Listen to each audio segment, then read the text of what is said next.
syarat. Maka makna halal adalah tali yang terlepas, tidak ada sangkutan.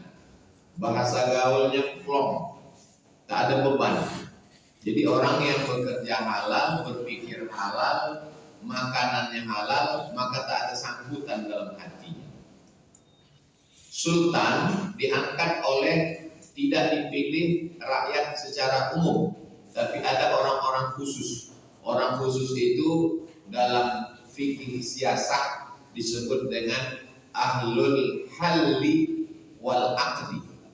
Halli melepas, aqdi akad mengikat. Asal dari kata akad dua tali yang diikatkan. Makanya ada istilah ijab qabul, diakad dia, diikat kata orang kita. Maka ada yang mengikat di dalam sistem pemerintah Islam, ada yang mengikat, ada yang melepas. Orang yang mengikat dan melepas itu disebut dengan ahlul halli wal aqdi. Maka kata hal dan hil digunakan dalam hadis. Wa tahuru ma'uhu al-hillu maitatu. Airnya suci, hillu halal hewan yang ada di dalamnya, di dalam air itu. Ini tentang kata hil, hal, halal, wahlul adalah secara bahasa. Lalu kemudian istilahnya adalah ma'ahallahu syar'u, segala sesuatu yang dihalalkan oleh syariat Islam. Segala sesuatu, min qaulin ucapan, au fi'lin perbuatan, au ta'amin makanan, au syarabin minuman, au libasin pakaian, au amalin pekerjaan. Maka semua yang dihalalkan oleh syariat Islam, maka itulah yang kita sebut sebagai halal. Orang yang melakukan perbuatan itu yuthabu fa'iluhu wa yu'aqabu tarikuhu.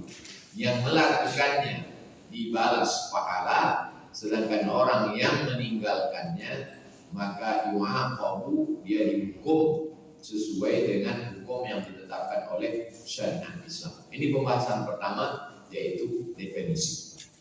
Pembahasan yang kedua, semuanya sudah kami jadikan syir'ah. Jalan raya bahasa Arabnya syari', diambil dari kata syir'ah. Agama ini adalah jalan menuju Allah Subhanahu wa ta'ala.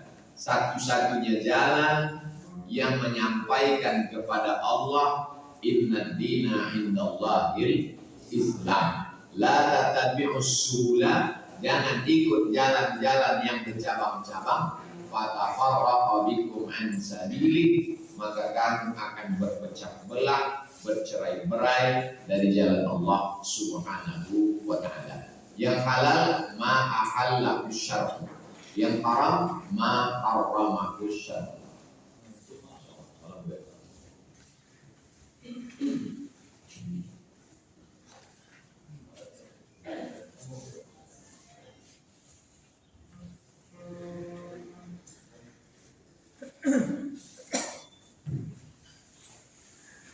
Buya tak terlambat ambut kecopet. Sebelum janji jam 9, sebelum jam 9. Dalam. Dia mulai anggap dulu di motor banyak. Aduh lah orang nengok tunggu capek. Jadi pembahasan yang kedua, yang menghalalkan, yang mensyariatkan adalah Allah Subhanahu wa ta'ala. Ati Allah wa ati Rasul, taatlah kepada Allah. Tengok apa yang dihalalkan Allah dalam Quran. Wa ati Rasul, apa yang diharamkan Rasulullah SAW dalam hadis Nabi SAW. Tak bisa dibalik. Kami ikut Nabi, kami ikut Allah, tak ikut Nabi. Wa may yuti'ir rasula faqad ata'a Allah. Siapa yang taat kepada Rasulullah, maka sesungguhnya dia sudah taat kepada Allah Subhanahu wa ta'ala. Tak bisa dipisahkan. Asyhadu an la ilaha illallah wa asyhadu anna Muhammadan Rasulullah. Hurrimat alaikumul maitatu, diharamkan bagi kamu maitatu, bangkai. Bangkai maksudnya binatang yang mati tak disembelih. Wadamu, darah. Darah kambing, darah sapi, darah kerbau, darah onta ditampung di piring. Habis itu dijemur, dibekukan, dijual di pasar.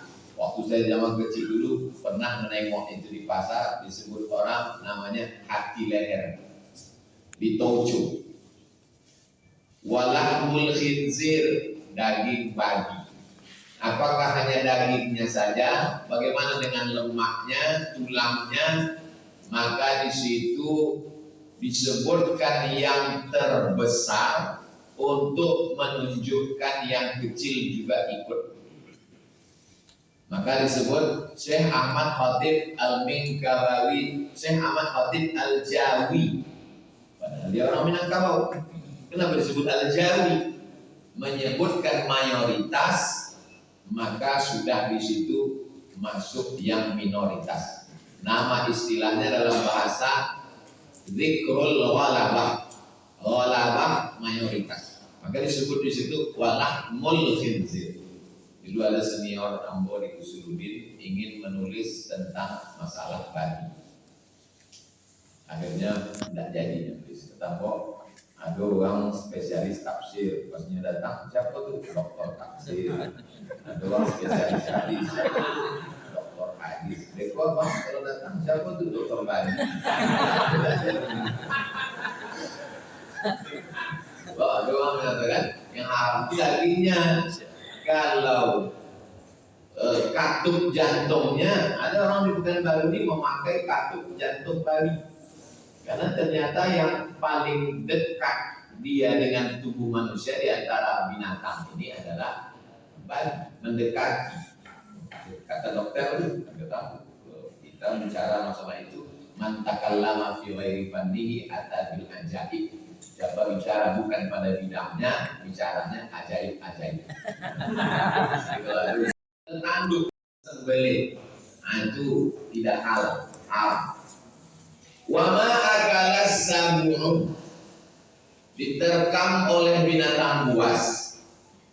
Ketika diterkam oleh binatang buas, serigala menerkam kambing di tengah padang rumput, begitu sampai mati, tak sempat disembelih. Saya pernah satu hari ada jamaah menelpon, nafasnya tersengal-sengal.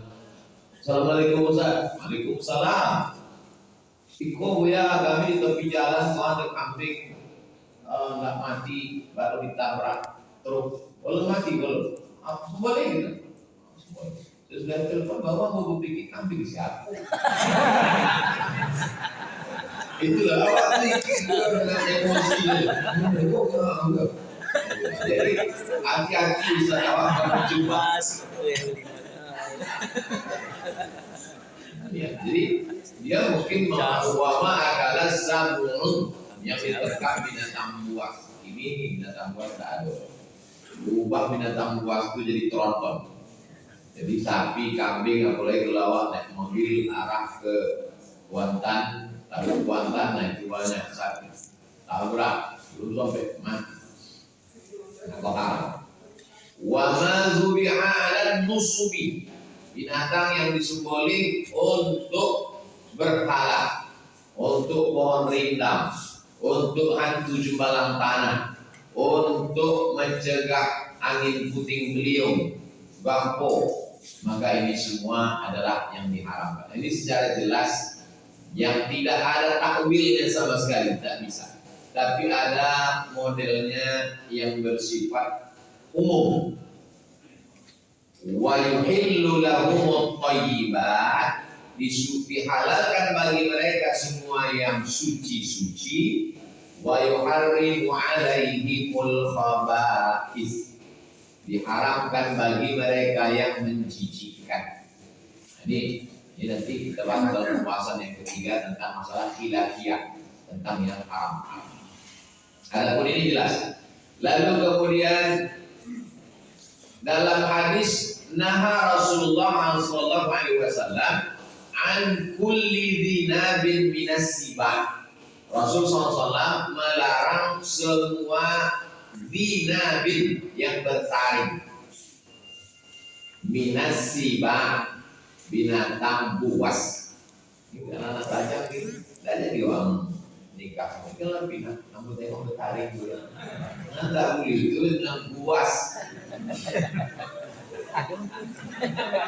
Nah Rasulullah SAW an-kulli dinabin minasiba wa dhi mikhlabin minat thair, burung yang menggunakan kukunya yang tajam untuk memangsa.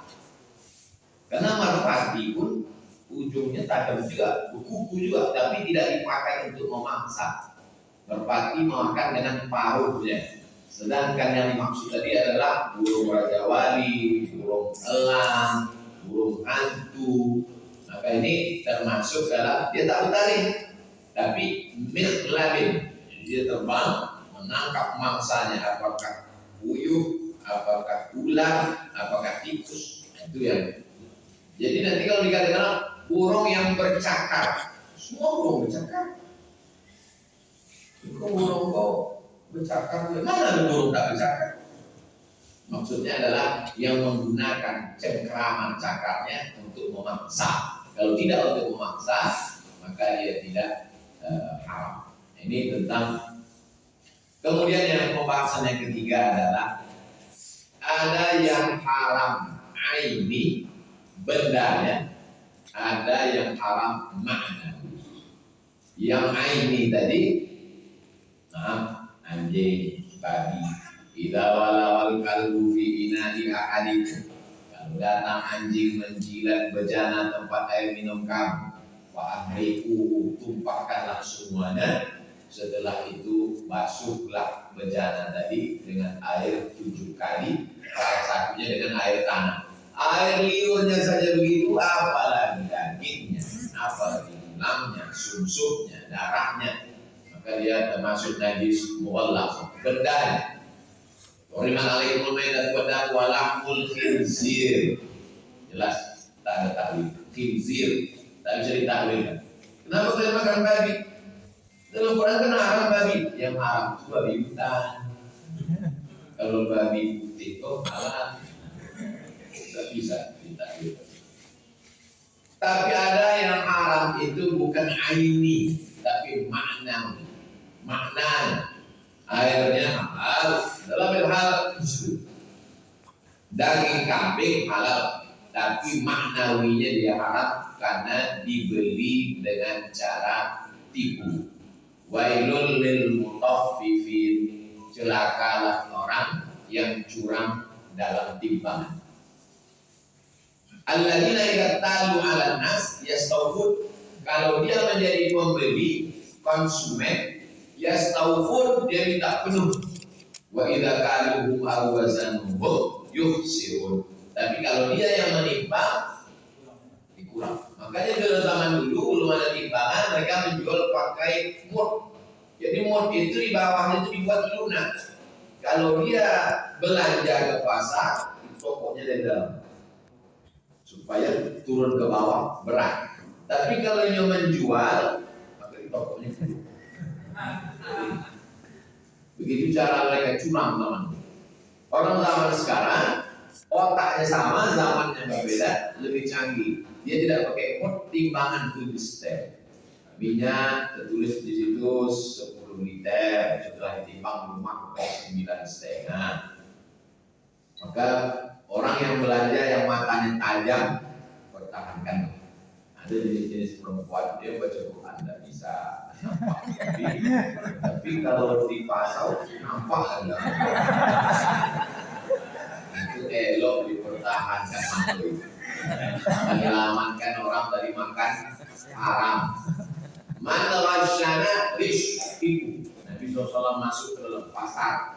Maka di antara orang Yahudi tidak percaya kepada Nabi Muhammad SAW karena Nabi itu yang syunafil aswaq, berjalan di pasar. Kata mereka yang namanya Nabi itu di dalam saumah, di dalam tempat ibadah saja beribadah. Ada berperang, ada berjalan di pasar. Ini Nabi Muhammad ini kok berjalan di pasar. Jadi waktu itu berjalan di pasar itu aneh. Dan kita pernah ada ustadz yang tak mau berjalan di pasar, tak mau makan di pinggir jalan, menjaga muak. Dulu waktu Ambo di ya beko balik awal ceramah gitu makan di jalan Nangka ya, di topi-topi jalan yuk. Aduh itu sudah tidak mau, apalagi bukan Ustaz MTI. Jaga dakwah kok, jaga berubah. Nanti tengok, ini Ustaz bilang dibawa makan di topi jalan. Nah, jadi zaman dulu yang namanya tokoh agama tidak berjalan di pasar. Nabi Muhammad SAW membuat pasar Yahudi, dibuatnya pasar tandingan, pasar syariah. Lalu kemudian timbangannya diluruskan, ada pengawasnya. Ini menunjukkan bahwa Nabi Muhammad SAW itu tidak hanya bicara akidah di dalam masjid, tapi juga terjun ke masyarakat, grassroots, akar rumput, menengok langsung bagaimana ditimbang. Nabi memasukkan tangannya ke dalam. Ya sahibat ta'am, menjual makanan. Kenapa yang di dalam dibasah? Itu kalau jual kurma atau jual tepung, orang mau menengok kering. Karena kalau kurma basah itu berjamur, bau, busuk. Tepung pun begitu, berjamur. Kenapa yang di dalam dibasah, di luar nampak kering? Kata penjual, asabahul maqar, karena hujan ya Rasulullah. Kata Nabi, man ghasyana falaysa minna. Siapa yang menipu kami, bukan golongan kami. Ini makna, karena tepungnya itu halal, gandumnya itu halal, kurmanya halal. Tapi yang menyebabkan haram itu adalah perbuatannya. Wa ahallallahu al-bai'a wa harrama riba. Riba ini begitu juga. Karena riba ini barang-barangnya itu ada nyata di depan mata dan dia halal. Adalah barang halal ya. Tapi dia tidak dibenarkan bukan karena ini bendanya, tapi karena makna yang tersembunyi di baliknya. Ini tentang pembagian antara ini dengan makna. Pembahasan yang keempat adalah beberapa ikhtilaf perbedaan ulama tentang yang disebutkan secara mansus, nas, tekstual, dan yang disebutkan secara mafhum. Contoh yang disebutkan secara tekstual, mansus, innamal khamru wal maisir. Mansus khamar.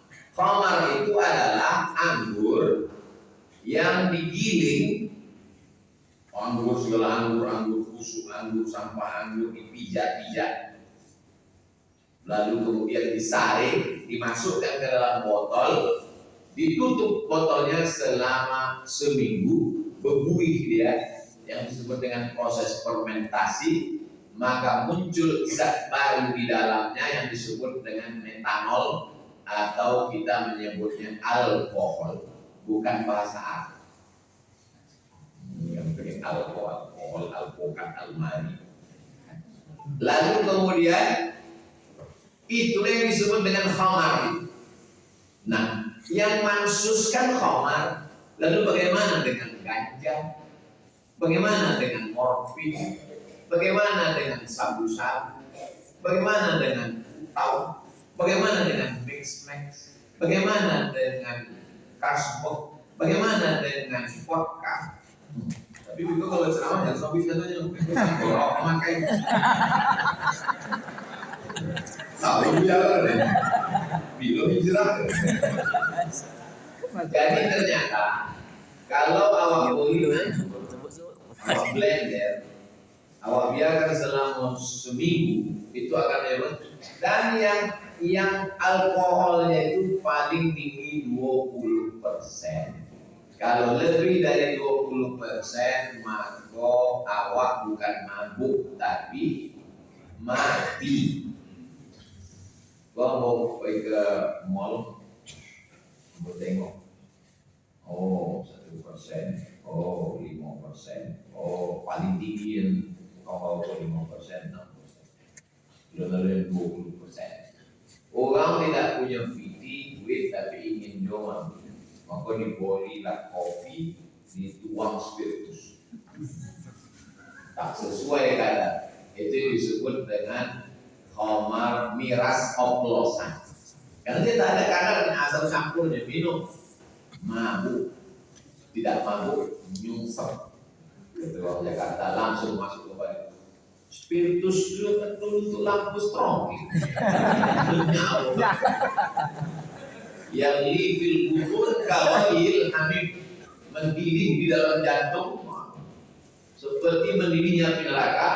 2-3 kali minum lah yang mabuk sekali kok iya mati.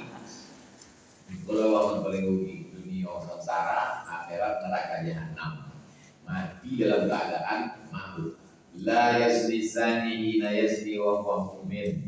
Orang yang berzina waktu dia berzina imannya keluar. La yasriqu sariqu hina yasriqu wa huwa mu'min. Pencuri waktunya mencuri imannya kolom. La yashrabu syaribu hina yashrabu wa huwa mu'min. Orang yang minum khamar waktu dia minum maka imannya keluar. Yang mendengar hadis ini namanya Ikrimah. Yang diriwayatkan hadis namanya Abdullah bin Abbas. Datanglah Ikrimah bertanya ke Abdullah bin Abbas, ayun za'ul iman, apakah iman itu bisa lepas dari badan?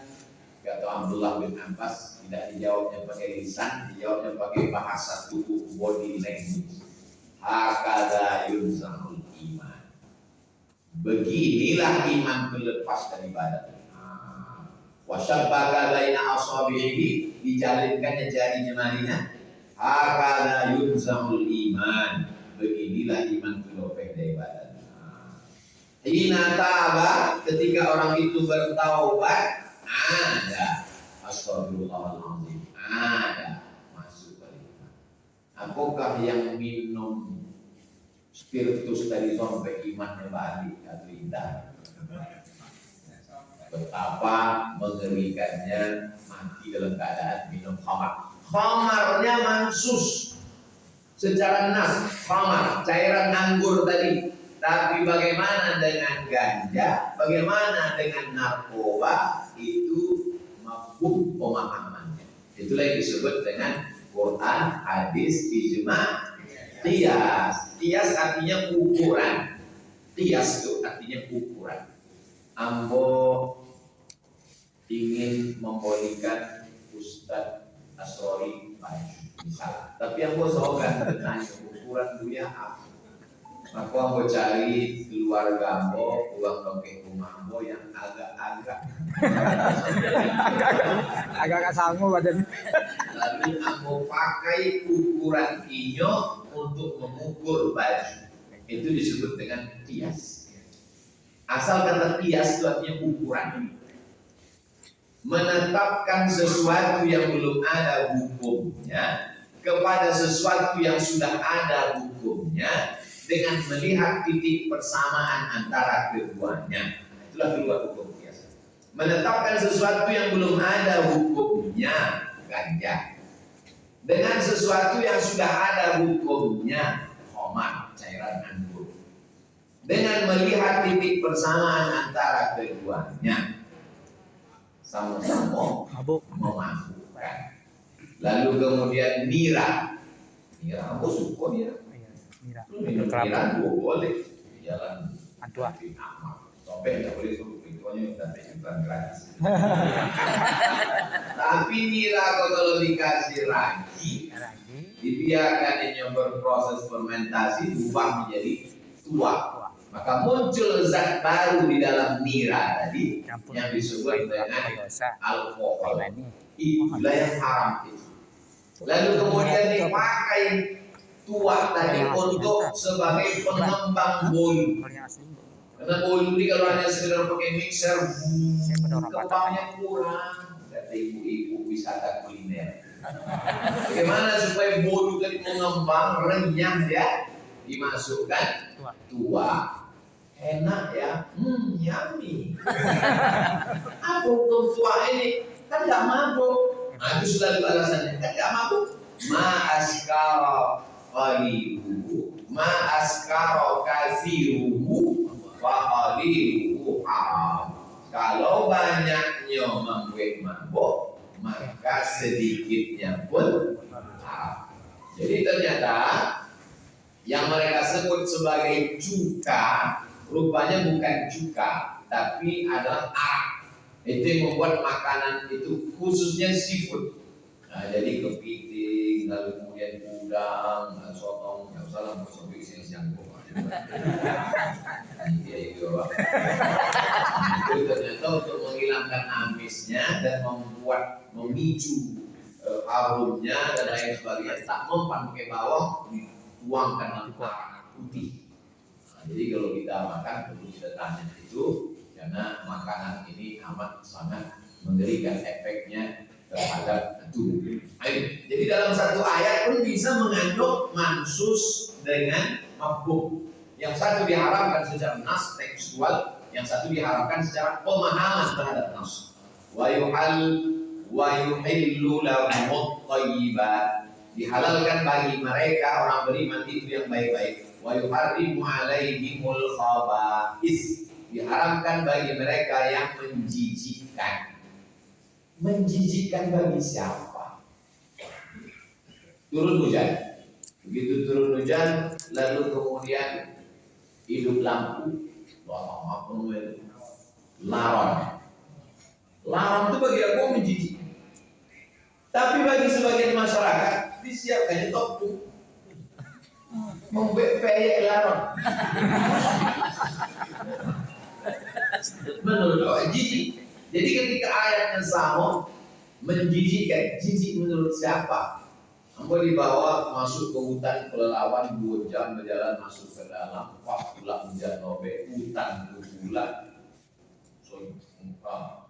Nanti Pak Ustaz, kita ke dalam, jadi lumpurnya dalam, dikasihlah sepatu bot sampai ke lutut. Lumpurnya tergolak di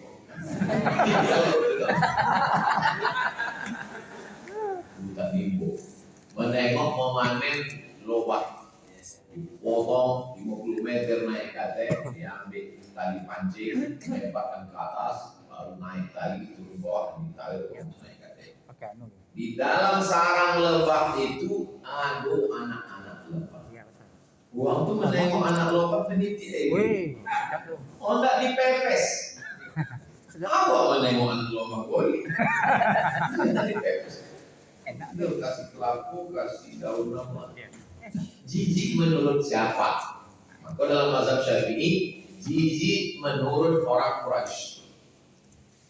Karena kalau ikhtilaf dalam bacaan Quran balik kepada bacaan Quraisy.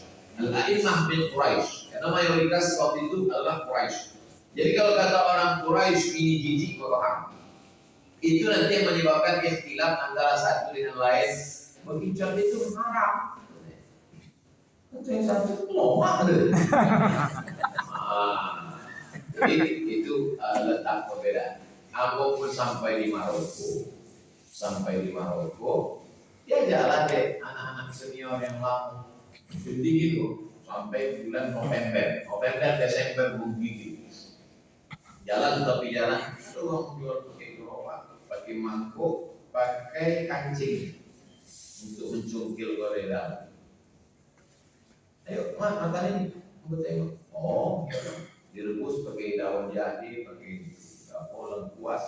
Katanya ini bagus, obat influenza. Jadi kita kalau kedinginan mampet dulu untuk menghangatkan badan, ya makan habis semua. Bentuknya macam bekicot. Sampai rumah, tanya dari mana? Jalan-jalan diajak bang itu makan apa tadi? Makan escargot, namanya escargot. Escargot itu bekicot kan? Enggak tahu. Itu seafood kan? Habis itu pagi nggak mau bawa ke pasar. Besok pagi memang bekicot. Jadi bagi uang Maroko, karena mazhab Maliki tentang masalah binatang ini yang paling ketat mazhab Hanafi. Hanafi ketat dalam masalah binatang. Yang paling longgar mazhab Maliki. Dalam mazhab Maliki itu yang haram mayutsla. Ada dalam Quran, ada dalam hadis itu haram. Kalau tidak ada dalam Quran, tidak ada dalam hadis, paling tinggi makruh. Maliki. Yang pertengahan Syafi'i. Nah, jadi dalam mazhab Syafi'i pertengahan. Kami kebetulan nambah satu asrama sama orang Bangladesh namanya Abu Ahmad, yang satu lagi orang Karachi Pakistan namanya Salman. Lalu kemudian kami pun di topi tinggal di kota Rabat. Rabat itu topi pantai. Jadi banyak kerangnya lain, bentuknya kulitnya satu, menempel di lauk ambil, kami rebus kayak panas makan begitu. Kawan yang dua pun tak mau. Kenapa? Haram berarti. Apa kerang? Haram gitu. Setelah tengok-tengok kita, pokoknya dalam mazhab Hanafi yang halal cuma ikan. Hanafi kok ketat dalam masalah. Tapi dalam masalah wudu, membatalkan wudu, sama dalam masalah wali nikah, longgar.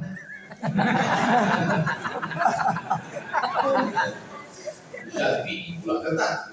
La nikah illa bi waliyin wa syahidai adlin. Nah, jadi kesimpulan tentang masalah binatang, makanan binatang haram, Hanafi paling ketat, Maliki paling longgar, Syafi'i pertengahan. Dalilnya bisa sama.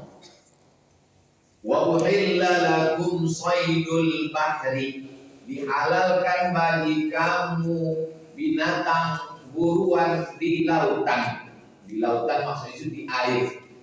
Jadi menurut masalah Hambali, itulah dalil menghalalkan buaya. Mana tahu nanti ada diundang acara buka bersama menu sate buaya. Kenapa Soidul Bahri, binatang buruan, dijawab oleh mazhab Syafi'i. Nah, Rasulullah SAW an kulli dhinabin. Kan bertarik, buaya kan bertarik. Kalau bertarik haram, maka ikan hiu pun karena ikan hiu. Perdebaran antara mazhab Hambali dengan mazhab Syafi'i. Datang lagi mazhab Syafi'i. Oke. Buaya hidup di dua alam.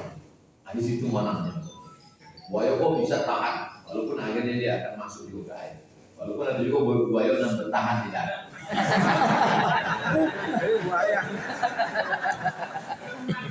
Jadi aku sekedar ingin menunjukkan bahwa tidak ulama itu sepakat dalam satu masalah, karena ada yang diarahkan secara mansus dan ada secara mafhum pemahamannya. Itu yang menyebabkan ikhtilaf antara beberapa masalah ini.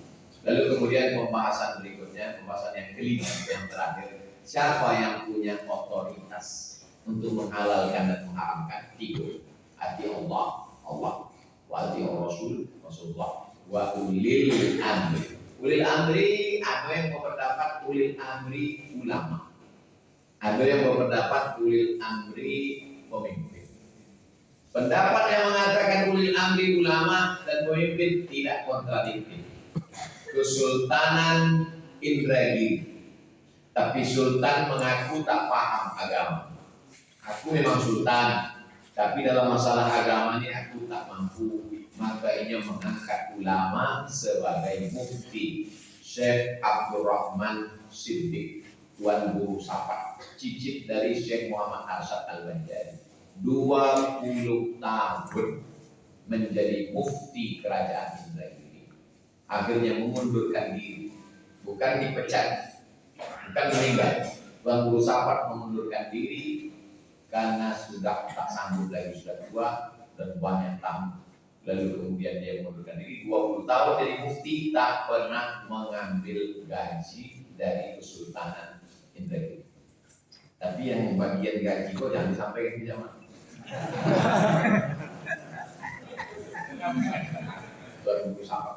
Jadi aku ingin mengatakan bahwa penguasa yang tak mengerti masalah hukum maka diserahkannya kepada mufti. Thailand tidak negara Islam, Buddha, tapi ada mufti Thailand. Rusia ada mufti Rusia. Dulu ada pengumuman di titik Fakultas Usuluddin, harap dosen mengirimkan tentang pluralistik, bisa hidup bersama berbeda agama.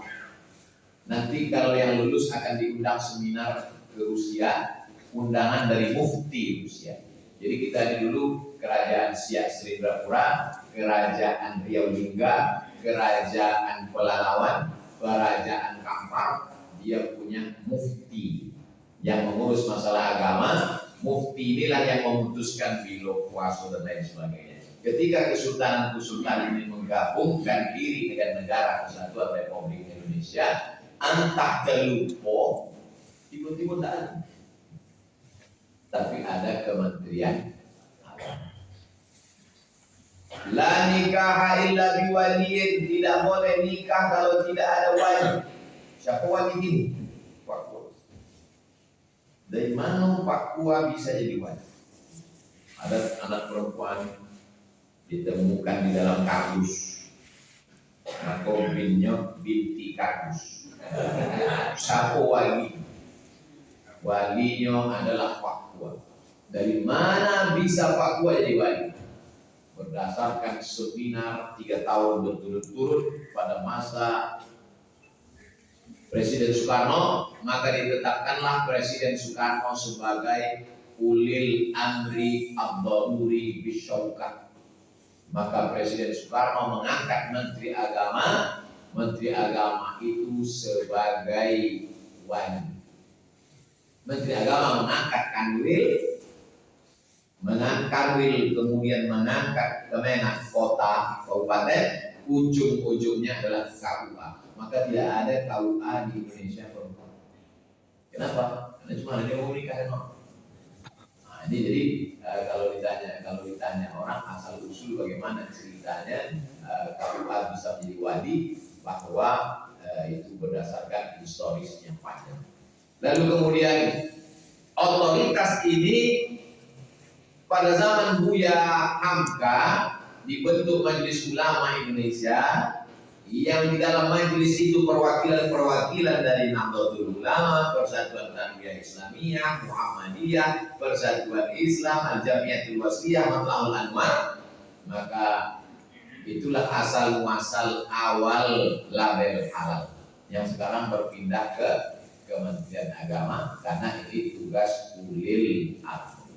Masyarakat yang tak paham pergi ke hutan, tiba-tiba menengok ada satu makhluk, dia bingung, dia tangkap. Hamzah. Ustaz dari mana? Saya dari Singapura. Kerja Ustaz di Singapura pengawas rumah potong. Jadi rumah potong ayam di Singapura diawasi oleh Ustaz. Apakah ayamnya memang betul dipotong Bismillahi Allahu Akbar? Karena sekarang banyak orang jika handphone, jika rokok, ya mantap. Dari mana yang betul-betul ayam itu mati karena meregang nyawa, yang biasa. Yang di bawah itu mati tertipu. Itu namanya sayap ayam juga dan menggumpal darah. Jadi banyak sekali.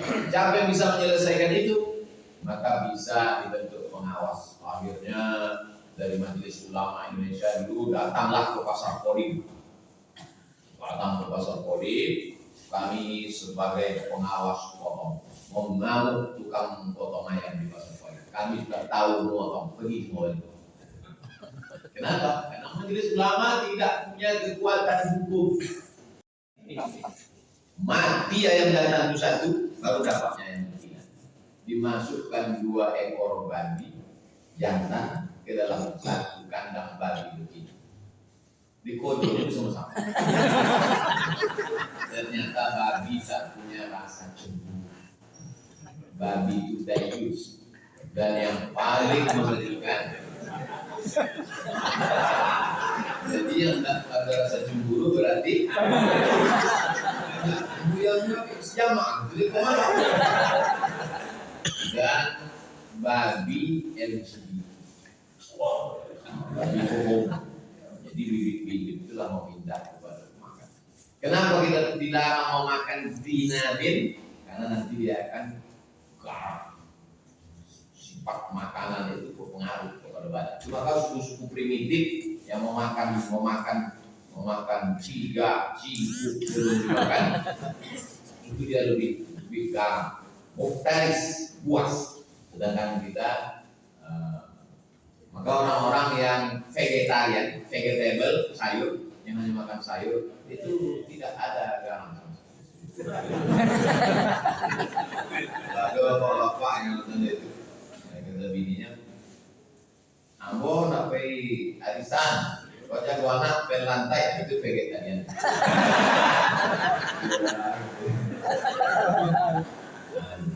Jadi berpengaruh kepada makanan. Kemudian dalam hadis pula dikatakan, ayyumalah min setiap badan nabata min haramin tumbuh dari yang haram, fannaru aula bi tempatnya api neraka. Sepiring nasi berubah menjadi setetes darah masuk ke dalam jantung, disemburkan ke badan, berubah menjadi daging. Nabata min haramin, kalau daging apa tumbuhnya dari yang haram, fannaru aula bi tempatnya api neraka. Setetes darah dari sepiring nasi yang haram tadi masuk ke jantung, dari jantung tadi menyembur darah naik ke otak, membawa oksigen, darah membawa oksigen naik ke otak, otak kurang oksigen dengan selubingan, maka kemudian otak menjadi kotor. Itulah mana ayat nasiyatin kadzibatin khati'atin. Nasiyatin ubun-ubun, otak bagian belakang. Kadzibatin penipu, khati'atin pembuat dosa. Padahal yang berdosa kan, yang berdosa kaki, yang berdosa mantu. Kenapa otak?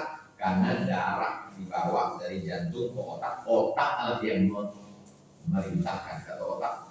Maka jangan heran kalau ada kawan awak, awak mencipta sampai 10 menit, 2 menit yang halal. Masuk menit ketiga, kalau masuk waktu. Gara-gara terlalu banyak makan haram. Karena makan haram.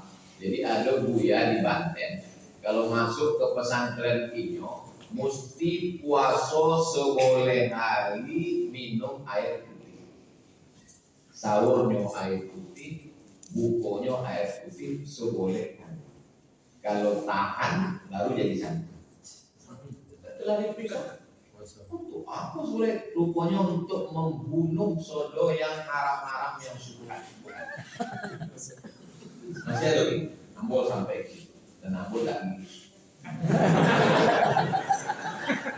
Pak saya mana paten, mana sempode bau.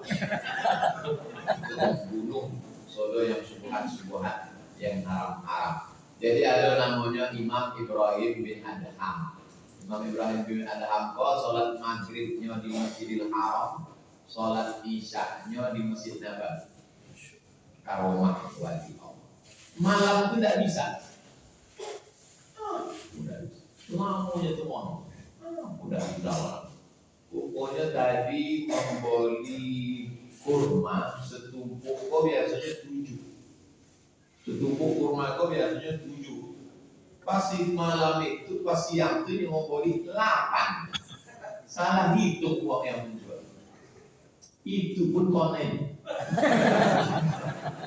Gara-gara kan halal juga. Halal, itu terlupa. Jadi mestinya dia bertanya, biasa 7, kok 8? Gara-gara itu hilang karomah, gara-gara yang syubhat. Lalu kemudian ada seorang laki-laki namanya Mubarak. Mubarak kok merantau menjadi tukang jago kebun anggur. Mubarak, uang jago kebun anggur ke Mubarak, jalan. Mubarak kok menjaga kebun anggur. Tidak lama datanglah Hakim Marwah, nama kampung itu Marwah, yang punya kebun anggur. Kok Hakim? Mubarak, ambilkan, potikkan dulu beberapa tangkai anggur. Dimakan dek Hakim. Asam anggur nih, ambil lagi. Diambil asam juga. Ambil lagi asam. Lama-lama bohongin Hakim kok. Wah, lalu kojo di kebun anggur kok. Nggak tahu ang mana kebun anggur kena mani. Kata Mubarak, Ambo kan tugasnya menjaga kebun, bukan makan. Toko yakin bahwa ikolah aduang yang ditugaskan menjaga kebun anggur tapi tidak pernah makan anggur. Saking waraknya dan menjaga makan.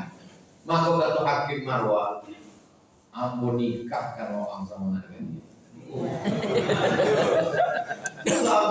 Kata Mubarak, iya. Tapi anak gadis Ambo indah bertangan, indah berkaki, indah bermatu, indah bertelinga. Kata Mubarak, lihat dah dia kan.